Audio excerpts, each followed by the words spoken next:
Albertsons and Tom Thumb, the official supermarket and pharmacy of the Dallas Cowboys. Choose VA. Veterans get the benefits you've earned. Visit choose.va.gov. And by Geico. 15 minutes could save you 15% or more on car insurance. Now, your hosts, Shannon Gross and Brad Sham. And welcome, everyone. Welcome to the Cowboys Hour. Welcome to a room in the basement.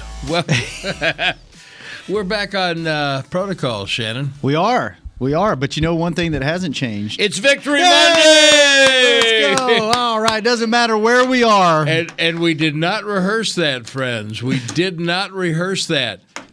So that's the good news, that it's Victory Monday. And the Cowboys have won 10 games, but because of all the COVID delays and some other game results, they have not yet clinched a playoff spot, and my understanding is that they probably won't have clinched a playoff spot regardless of what happens tonight and tomorrow night. Mm-hmm. The Philadelphia-Washington game will not clinch them a playoff spot because of mathematics with other teams. They're still going to have to win Sunday night against Washington. Mm. So just now.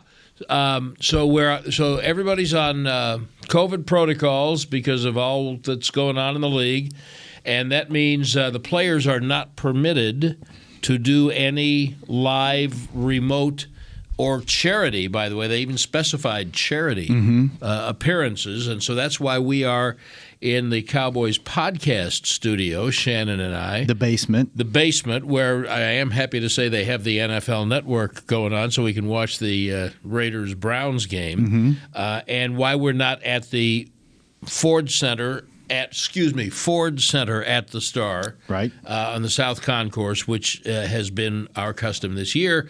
And I wish that we could tell you where we would be next Monday.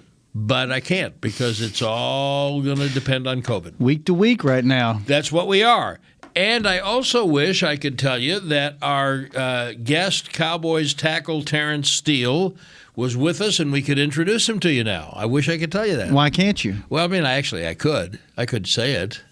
But just be a while before he actually said anything back. Would not be very accurate because we are having technical issues getting Terrence online with and Chris Beam is in the technical department down here in the basement is doing everything he can to make that happen, and nothing has worked yet. So I am because some of you may be aware that we have this great new feature. Although it's not new anymore, of this program, which is the Miller Lite. What do we call it? The Miller Lite moment of the show, Brad. The Miller Lite moment, and that's when Shannon does a deep dive in the Wikipedia page of our guest, and we find out more about them and see what's right and what's not on the Wikipedia page. So I am, as we speak, since we don't have Terence Steele available to us at the moment. Are you going to read his Wikipedia page to us? No, I'm looking for yours. Oh. I'm looking for yours, actually. Shannon Gross. It does not Sorry, Brad, but I'm probably not out there on Wikipedia. Instagram's probably the closest thing you're going to find on me. Have you tried to get yourself? No, I have zero desire to be Wikipedia'd.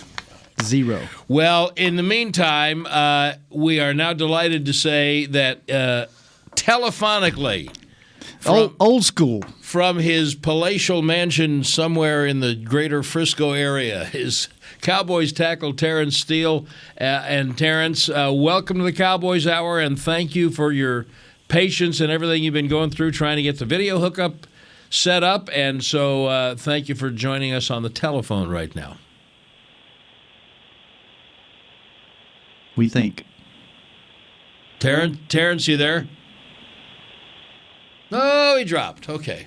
He dropped. That's the technical term. You don't have, there's no Shannon Gross? No. Is there a Brad Sham Wikipedia page? I have never looked. How would I know? I don't know. When did you get in today? Because you fly now. Yes. Now with COVID protocols, we have a very restricted charter itinerary and guest list. So you fly out. You are of a higher tier than I, which I always knew anyway. But well, that's only COVID tiered?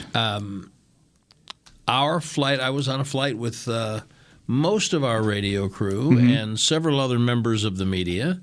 And we left Newark at 10:30 Eastern Time. This morning? Bit of an adventure going through TSA at Newark Airport. But, it's Christmas and COVID. It's a COVID Christmas. So... surprised you're here. The flight was flawless. The American Airlines flight was flawless, and we landed at about 1. It was early. Landed somewhere between 1 and 1:15. Wow. And I went home and dropped off my bags and came down here, listened to Coach McCarthy and the coordinators' press conferences, and been watching tape of the offense. And How would you rank the NFL booths as far as radio booths? One. I would probably rank them 1 through 32. Okay, where would you start? Who would be at 1? Get me through top 5 as far as like vantage point, amenities, access. My ranking always has to do.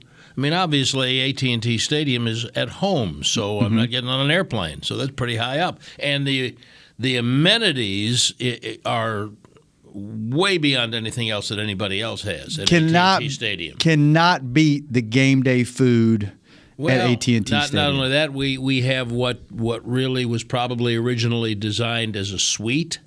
So we have, at a certain age, this becomes important. There's a bathroom in our suite. And it's really large. And pre-COVID, we could have guests in there. We got great table space for all of us to get our work done and spread out. And we have a refrigerator in there. We keep water and soft drinks, and they do take care of us with the cuisine at halftime. They bring us in quite a spread. So I don't include, when you ask me to rank them, I don't include AT&T Stadium because that wouldn't be fair. Right. There's no question that New England is number one. Really? It's not even close, because most press boxes now, where the so-called print media is, even though most of it's digital, most of them, as you're aware, are in corners, upper-tiered corners, and tucked away, and Washington is in the dead end zone for the writers, and so New England's writer's box is like that. But all of the broadcasters in New England, everything from national television to visiting foreign language radio, everything is in a giant suite, like a suite of booths, all big, low, and at the 50-yard line. Wow. And there's, I look for lighting. I look for desk space and lighting. Those are the first things. There's plenty of room for Ted Nichols-Payne, who is our engineer, our technical director here. There's plenty of room for him to set up and do everything he needs. And no, it's not even close. New England's so far superior to everything. Baltimore is pretty darn good. Now, unless they've changed, we haven't been there.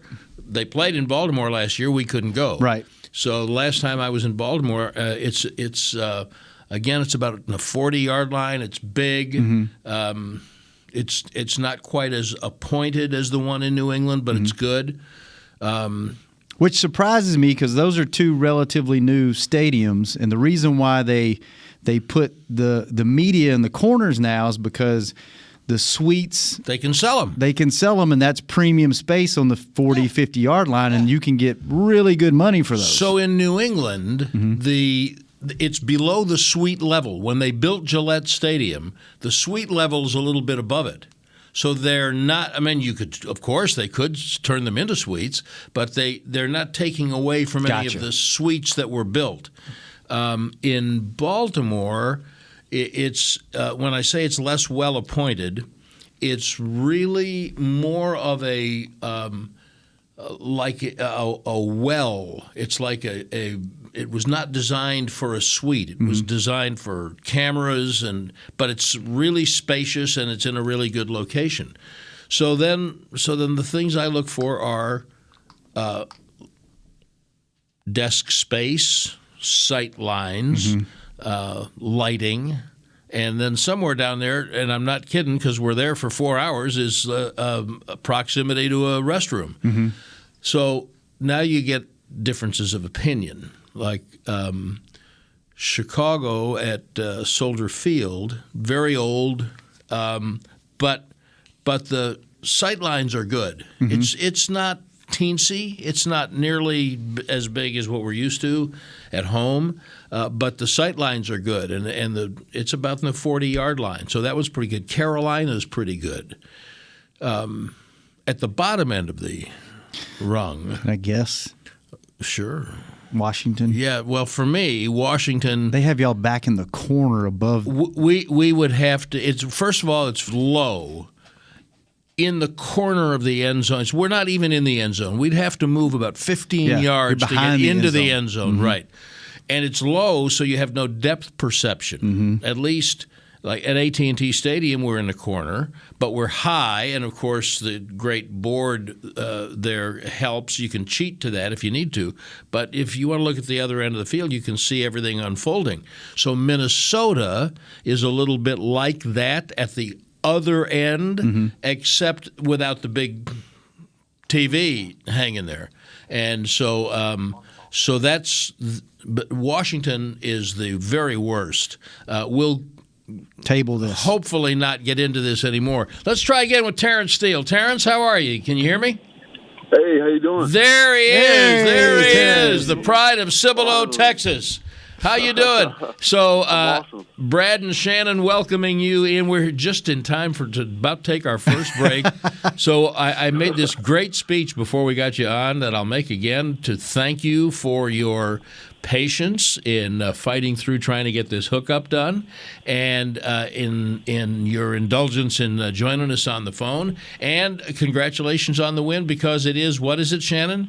Victory Monday! Victory Monday! Outstanding. So congratulations on the win. So you've heard Terence Steele's voice.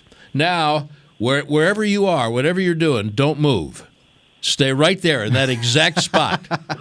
And we're going to take this first break, and then we're going to come back and let people get to know you. What a great story I think you have, and what an important part of this team you've already been this year as well as last year. And we're just anxious for people to get to know you a little bit on the Miller Lite Cowboys Hour. And when it comes time to shop for tailgate favorites, go to Albertsons and Tom Thumb. Get 10% off your groceries every Dallas Cowboys game day when you wear your Cowboys jersey. Albertsons and Tom Thumb, the official supermarket and pharmacy of the Dallas Cowboys. And the Miller Lite Cowboys Hour, also brought to you in part by Luke Casey, the official bootmaker of the Dallas Cowboys cheerleaders. We'll really be back with Terence Steele right after this.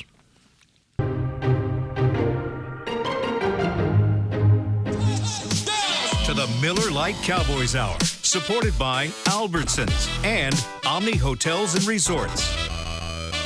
And welcome back, Brad Sham with Shannon Gross, our very special guest on this Victory Monday edition of the Cowboys Hour. Offensive tackle Terence Steele, who is the first recipient of the Miller Lite Cowboy Hour Gold Star for going way out of his way just to accommodate us.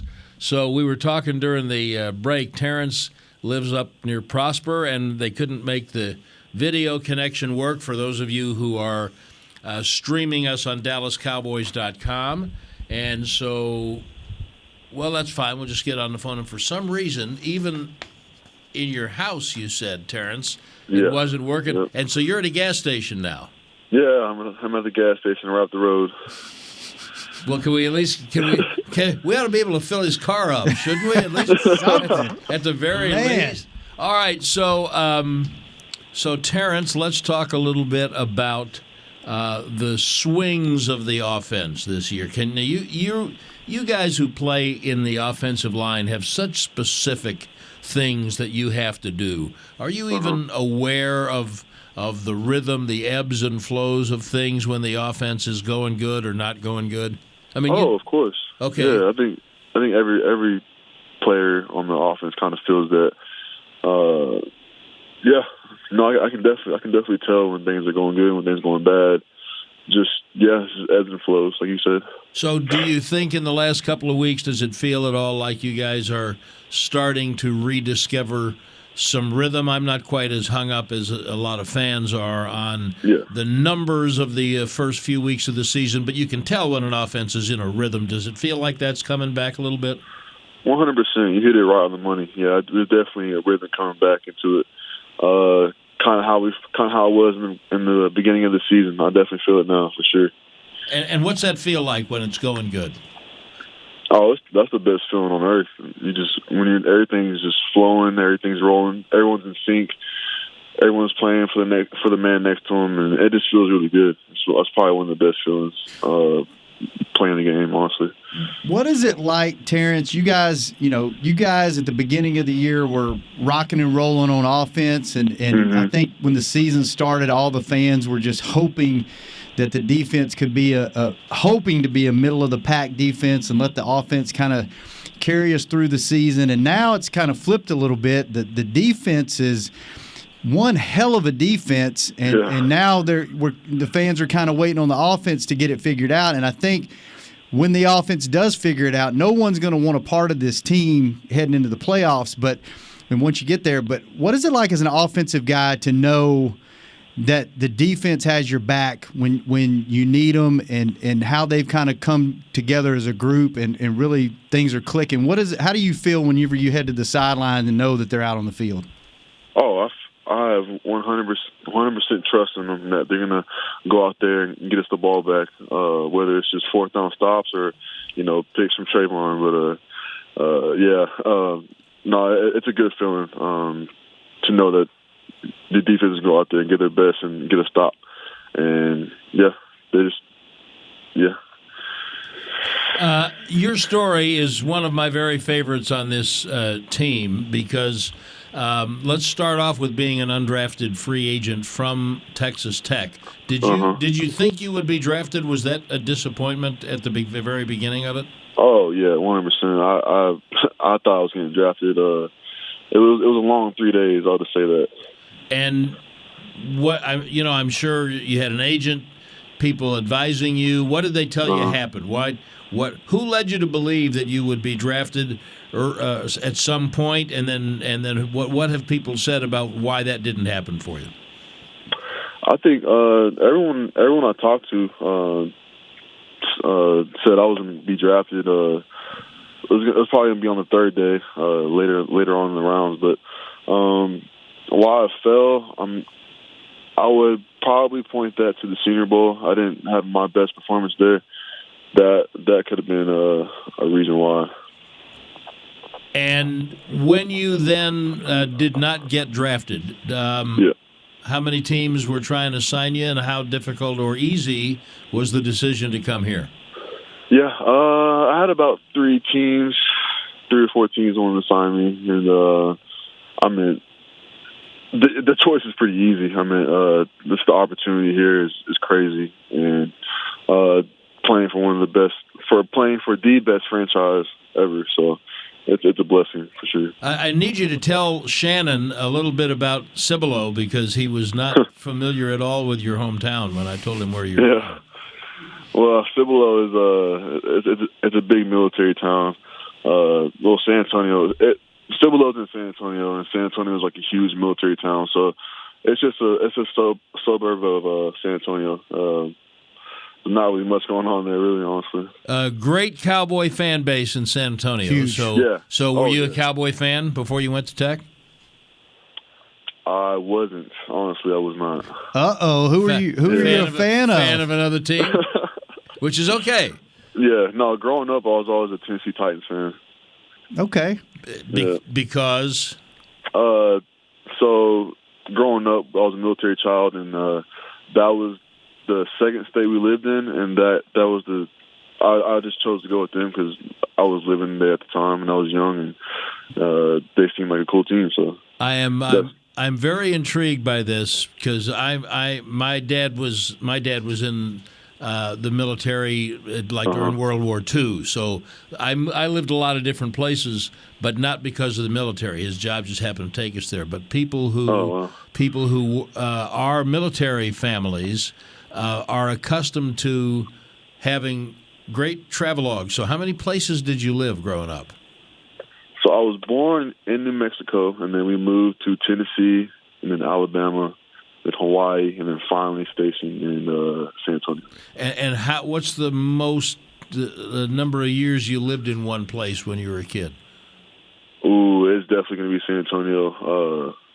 Tennessee, Alabama, and Hawaii were all like 1 or 2 years, like really quick. So, but I spent most of my childhood in San Antonio. So when you move around like that, and I understand you were a youngster when you were doing that moving before you got to San Antonio, how, if at all, did that help you become adaptable to things like being a free agent and being thrown into the lineup? And I mean, is there any carryover? I think there is, for sure. You know, just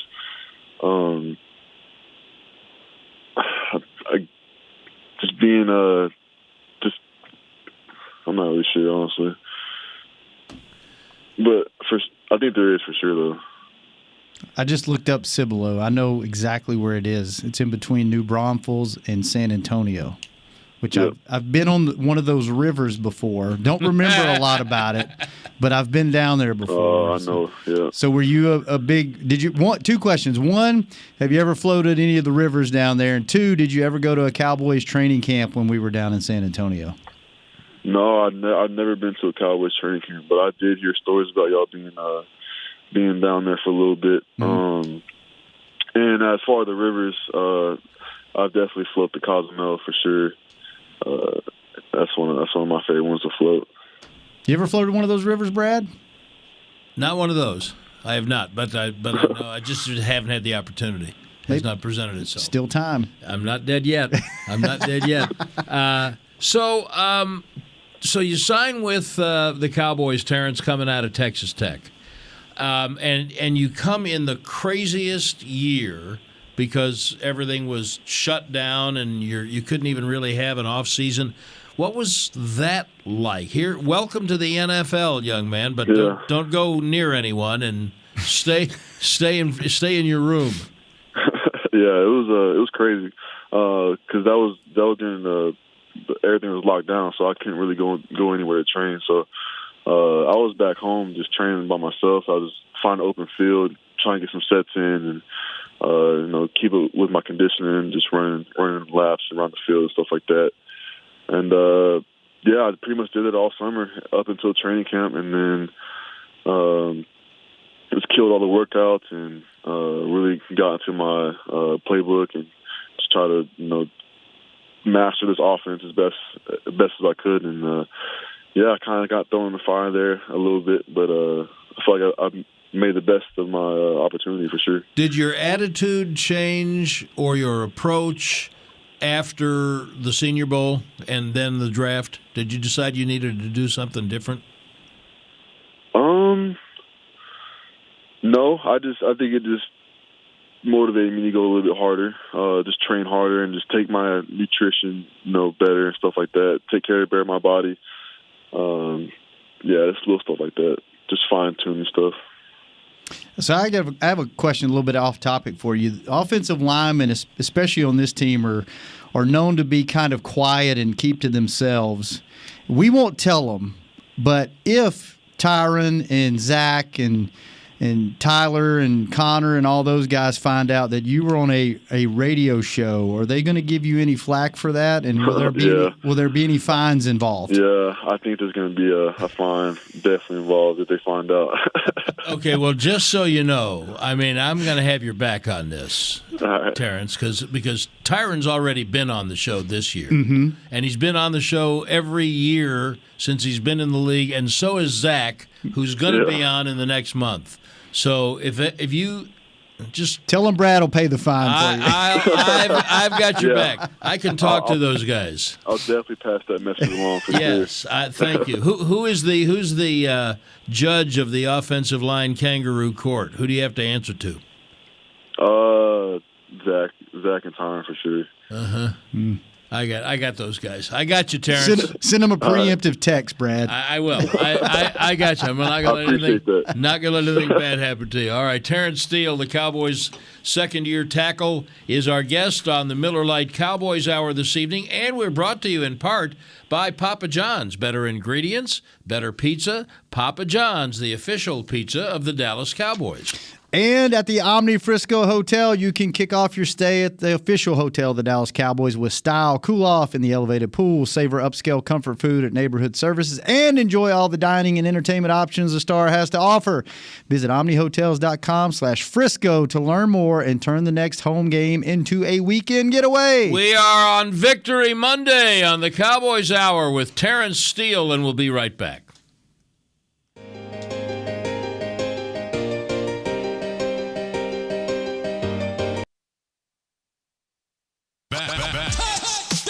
To the Miller Lite Cowboys Hour, supported by Albertsons and Omni Hotels and Resorts. And welcome back to the Miller Lite Cowboys Hour. Brad Sham and Shannon Gross, our very special guest Cowboys tackle Terence Steele. We are not in the South Concourse of Ford Center at the Star because the league is kind of under COVID protocols, and the Cowboys are doing actually a very good job of being proactive, even cracking down a little more stringently than what the league has said because they don't want to have a bunch of folks missing any more games than's already happened. So Terrence is on the telephone and at a gas station somewhere near his house, which I still one of my favorite things. And Shannon and I are in the basement of the office building. I guess they wouldn't like us saying that. We're actually in a lovely podcast studio that you've probably seen, but it is in the basement. It's on the field level floor. It's a beautiful basement. No, it's a beautiful basement, but it's the basement. Depends on your point of view. We're delighted to have you joining us wherever you are on the Dallas Cowboys radio network or streaming on DallasCowboys.com. We will be here again next week, and we're just giving you a little opportunity to get to meet Terence Steele, the Cowboys' young offensive tackle. Before I turn this over to Shannon for our favorite part of the program, I really wanted to hear folks, Terrence, hear you talk a little bit about your off season. You got thrown in, as we said. You played a lot last year as a rookie. Bizarre circumstances, nobody in the stands in most places. And you then went to work. And folks may not know that you were one of the off-season award winners for your achievements in the conditioning program. What did you do? What did you do to commit yourself, and how did you win that recognition? Yeah. So right after the season, I took about a week off, just didn't do anything, just kind of relaxed. And then I kind of just went back, just thought about, did some reflection about the season I had, and just areas I wanted to improve on in my game. And one of that was just kind of rebuilding my lower body in a way, just working on just being more powerful, more explosive, just working on my feet, just trying to build muscle and stuff like that. So yeah, I gave myself a week, and then right after that, I went right to work. I was just working out every day, eating as clean as I could.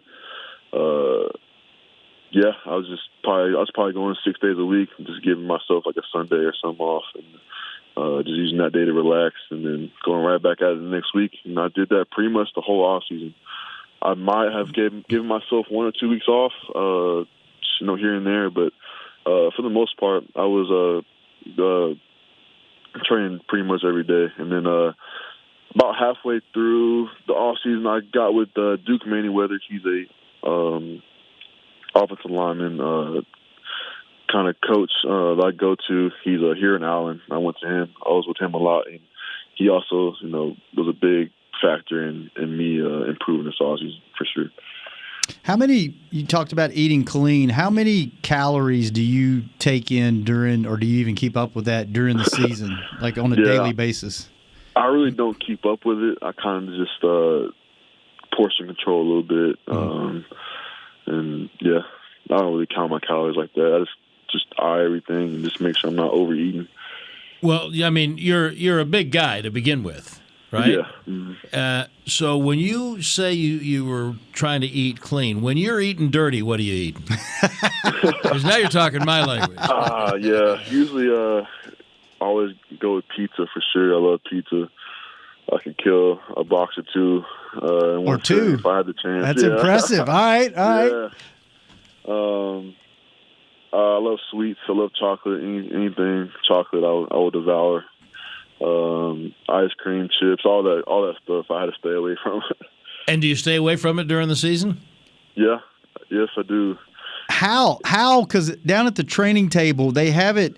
They have, with COVID, they have the cookies and the sweets all individually wrapped, Brad, in these little plastic. I know. And they lay them out in such symmetry, and they're colorful, and they just scream at you when you walk by, like, pick me up, take me home. Oh well, eat me. For forever, even before COVID, it's people who have never seen a player's itinerary. Mm-hmm. So, like, you go on the road, and at 10 o'clock or something after all the meetings, it says snack. Snack. So when you go to where the food is it's laid out for the players, there's like a whole cookie store laid out there. I know exactly what you're talking about, and every day I walk past them, I look at them, I just see what they have out. It's always something new the next day. I sit there and admire it, and I just shake my head and walk past. They get you when they do the creative stuff where they make the little like they had Christmas wreaths made out of cornflakes last week, Brad, with little candy holly berries and then green something poured on them. And it's like, I need to taste that because it looks so delicious. I don't even know what that tastes like. Terrence is trying to be in a broccoli mode. You're right. Passing up on all that. All right, Terrence, this is Shannon's favorite part of the program, and it has become mine as well. Normally, when we have an audience, we have this segment sponsored by Miller Lite. Yes. And we'll have Miller Lite there, but we don't right now for reasons that will become clear to you. Shannon, have at it. So, Terrence, this is our Miller Lite moment of the show where I print out your Wikipedia page and then I check for facts, and you tell me if what I read off is true or not true. And then when we have something that's not true, I take a swig of Miller Lite, and hopefully the whole thing's wrong, and I have a pretty good buzz coming out of this segment. But unfortunately, there's no Miller Lite here because we're on the football side of the building. So I'll just fact check with you, and you tell me if these things are true or false as we go through them. How's that sound? That sounds good. All right. It says Terence Steele was born June the 4th, 1997, and you are an American football offensive tackle for the Dallas Cowboys of the National Football League and played your college football at Texas Tech University. How we doing? Correct. All correct so far. All right. Yep. Steele attended Byron P. Steele II High School. Is that true? That's true. You related to Byron P. Steele? No relation, just coincidence. All right. Says as a senior, you were the starting left tackle and received All District 225 6A and San Antonio Express News First Team All Area honors. Yes, sir. That's correct. All right. You committed to Texas Tech over offers from BYU, North Texas, and UTSA? Yep. So I'm deviating a little bit. Why did you decide to go to Texas Tech and not one of those other three? Yeah. So my high school head coach, his name is Mike Jinks. He left my junior year. He got a job up there at Tech. He was a wide receivers coach, and he was kind of my pipeline through there. But I went and visited Lubbock, and I kind of fell in love. I just like the atmosphere that was around just the university and. I visited the other schools too, and I didn't like them as much, so Tech was the easy choice. All right, fair enough. It says as a redshirt freshman, you played under future NFL head coach Cliff Kingsbury. Yes, that's correct. And you blocked for future NFL quarterback Patrick Mahomes while contributing to the team, leading the nation in passing yards and total offense, and you were named to the All Big 12 freshman team. Yes, sir. And as a sophomore, you started all 13 games at right tackle, contributing to the team ranking in the top 25 nationally in passing yards, 9th, total offense, 16th, and scoring 23rd. That's correct. And I'm getting thirsty over here, Terrence. This thing's way too accurate. I know. As a junior, you started all 12 games at right tackle, contributing to the team that ranked in the top 20 nationally in passing yards per game, 3rd, total offense 12th, and scoring 16th, and sacks allowed 6th. That's correct. Yes, sir. All right. And you finished your college career with 47 starts and received honorable mention honors all Big 12 following your junior and senior season for the Red Raiders. At the end of the season, you participated in the 2020 Senior Bowl and the NFL Scouting Combine. Yep. And it says, that's correct. All right. And the last fact it has here is you were 2-time state champion representing Byron P. Steele High School from the Cibolo area in cornhole. No, that is definitely not true.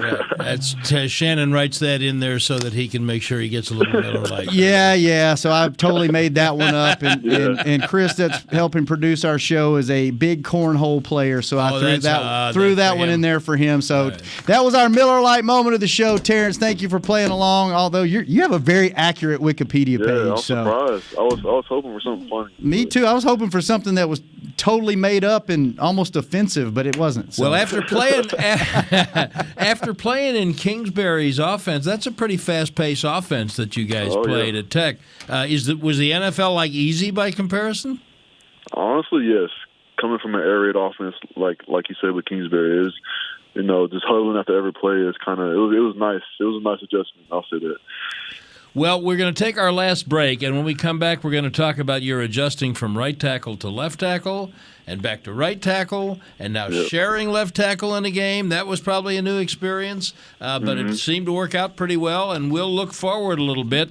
And by the way, we got to talk about Christmas. So yes, we have to get some good Christmas stories in here with Terrence. And a football game coming up this week. And there's one of those as well. Yeah. Hey, and Terrence, if you want to use what the pros use Jack Black. It's the official men's skincare brand of the Dallas Cowboys, and you can go to getjackblack.com today. And we'll be right back with Terence Steele on the Cowboys Hour.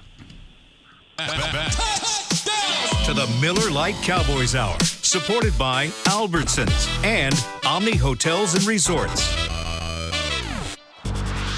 And welcome back to the Miller Lite Cowboys Hour. Brad Sham with Shannon Gross and Cowboys tackle Terence Steele, our special guest this evening. We are virtual because of COVID protocols, and we don't know what the case will be next week. We'll let you know via social media. You know how to get on the social medias there, don't you, Shannon? Mm-hmm. Yeah, kind of. Yeah, a little bit. That's what you do. And we'll let you know where we are next week. So,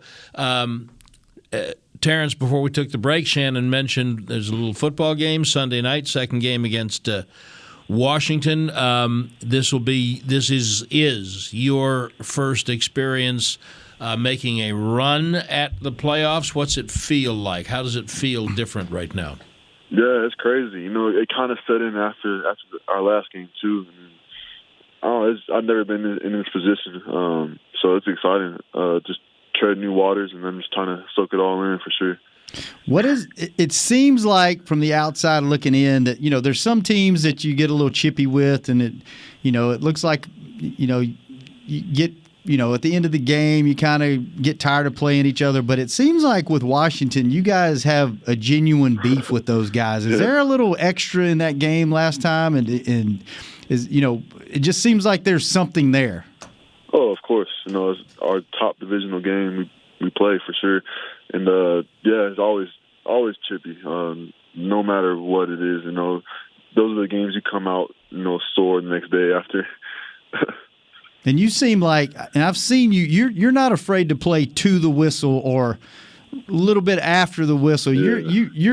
You play hard. You go until the play is dead. So I've noticed that with you. You give it all you got. So I appreciate that. Yeah. I just I put a big emphasis on just being a big effort guy. That's kind of how I want to be perceived. I want to be big, physical, nasty old lineman. How the older generation of Cowboys were back in the day. I think that, correct me if I'm wrong, if I were to rank your current offensive line room in that category, big, physical, nasty. I think I might put Lyle Collins at the head of the list. How far off would I be? 100%. Oh, yeah. Yep, 100%. And what have you learned from LC about being that kind of a tackle? A lot. Just, just how much, energy that can bring to the team, just bringing that chippiness and yeah, I think the team feeds off it for sure. You've got two Hall of Fame guys on your team with Tyron Smith and Zach Martin, and they're not very loud, boisterous guys outside of the locker room or off the practice field. But what kind of conversations do you guys have, as you being a young guy and coming in? Do y'all talk much? Do they kind of, help you watch tape? Do they help you practice? Like, what's it been like being with those two guys? Yeah, no, man, they're both, when it's time to be serious and, lock in and then when it's time to, just joke around, like, after practice and stuff like that. They can definitely flip the switch for sure. And, yeah, they just help me wherever they see fit. Any advice they can give me, they'll definitely not hold back. And, they always tell me they're proud of me and, keep encouraging me and stuff like that. So a little different assignment yesterday where about every third series or so, Ty Nseki took over for you. How was that broached to you, and what was that like? Yeah, my O-line coach told me early in the week, so I wasn't really surprised by it. I kind of knew it was coming. And honestly, I'm not really mad about it. It is what it is. I'm glad we both could get in there and contribute for the team win. And if that's what it takes, that's what it takes. Was it Coach Philbin or Coach Blasco who told you about it? It was Philbin, Coach Philbin. And when he came to you with that, it's a little unusual. Were you surprised? No, not really. No, I was accepting. It's Coach. I'm gonna listen to Coach. Whatever he thinks will, ultimately have success for the ball club, and I'm all for it. Did they say what their reasons were for wanting to do that? They just said they want to throw Ty in during certain situations. Okay, well, it seemed to work yesterday. Yeah. I have a feeling if Tyron hasn't had a tremendous improvement, we'll probably see a little bit more of it because it's important to have him ready for down the stretch. All right, we've got about 5 minutes left. And, Shannon, it's Christmas week. It is Christmas week. When the Cowboys in Washington tee it up, Christmas will be in the rearview mirror. Mm-hmm. So Terrence, what's the best Christmas present you ever got? Ooh, that's a good one. It would have to be my first vehicle. I got that right during Christmas. What vehicle was it? So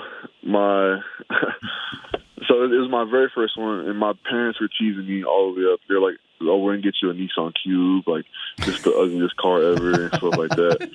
And so, hold on, let me just check and make sure Nissan's not a sponsor. No, I think we're good. We're okay. Go ahead. Go ahead. So, sorry.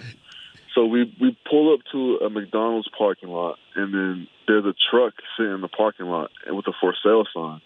And then my dad's like, "Hey, go hop out and go see how much they want for that truck." So I go hop out, and then the for sale sign said "Congratulations," or it said "Merry Christmas" or something like that. And then I ended up getting a Toyota Tacoma. That's really cool. That's a cool way. My first truck, yes sir. That's a cool way to get it. Oh, I love your dad's style. Yeah, I'll tell you that. Yeah. All right. So, are you a good gift giver? What's the best gift you ever gave someone? The best gift I ever gave someone was put him on the spot, man. I There's am. two spot on the spot questions. Aside from money, I would say probably a nice pair of shoes. Okay. Yeah. Shoes are important these days. Not too crazy, but a little something. Like along the lines of what Dak did for all of you with the gray Jordans? Kind of, yeah. Yes, sir. Are you a big shoe guy? Yeah, I like shoes. I like collecting shoes. I tell you what, for some reason, Zach's shoe game the last several weeks. Yeah. Are y'all buying the man's shoes? Is Zach Martin? Zach Martin used to wear the most beat up, clunky. Are we talking about? We're not talking about game shoes. No, I'm talking about like walking to the plane, walking to the bus. I'm glad y'all are noticing because I noticed it too. He definitely stepped his game up. He's been wearing a lot of Jordans lately. A lot of Jordans. I have a feeling maybe his quarterback's behind that, but he's definitely he looks good in them. He looks really stylish. He pulls them off for sure. Yeah, just making sure y'all didn't have anything to do with it behind the scenes. Nah. All right, so you got a home game and a home night game after 3 straight on the road. Tell me how you're looking forward to that. Oh, I'm so excited just to be back in this home crowd. I already know it's going to be super electric. Yeah, I'm excited thinking about it right now. What is your favorite part of game day? I always find that fascinating. Is it pregame? Is it driving to the stadium? Is it walking out? Is it warming up? Is it the first play? Like, what's your favorite part? I would say honestly, I think driving to the stadium is honestly one of like the more relaxing things. Yeah, I drive by myself. I get there pretty early, and then I guess to walk into the stadium too with all the fans out there, kind of just out there early, just cheering you on as you walk in, and just stuff like that. I know it's a little thing, but I don't know. It's something I look at, and I think it's pretty cool. And then when you're driving to the stadium by yourself, what is your music of choice? What are you bumping when you're heading to the stadium? Oh, I'm a bunch of hip hop. Mm-hmm. It's loud in here for sure. Loud. New hip hop or old school? Nah, it's new. The new stuff. And when you put your game face on, can people tell? Because you're kind of a soft spoken guy anyway. Yeah, I think I definitely turn it on when I hit the field. I'm a different person for sure. Well, no smiles out there for me. Okay, very, very good. I'm trying to make you smile this week. Oh yeah, Shannon's going to do that. Shannon's going to make you smile. Try to get you. Yeah, but remember, he will play through the whistle. He will. He definitely will. Hey, Terrence, especially under difficult circumstances, sitting in your truck there at the gas station, boy, at least go get a soda pop or something while you're there. Oh, I definitely will. Hey, I appreciate your time very much. Merry Christmas. We're looking forward to seeing you Sunday night at AT&T Stadium. Thank you. Merry Christmas to y'all as well. Thank you, Terrence. Terrence Steele, the Cowboys offensive tackle. Shannon, Merry Christmas. Merry Christmas, Brad. Merry Christmas, everybody, on Victory Monday. We'll talk to you next week on the Cowboys Hour. This has been a production of DallasCowboys.com and the Dallas Cowboys Football Club.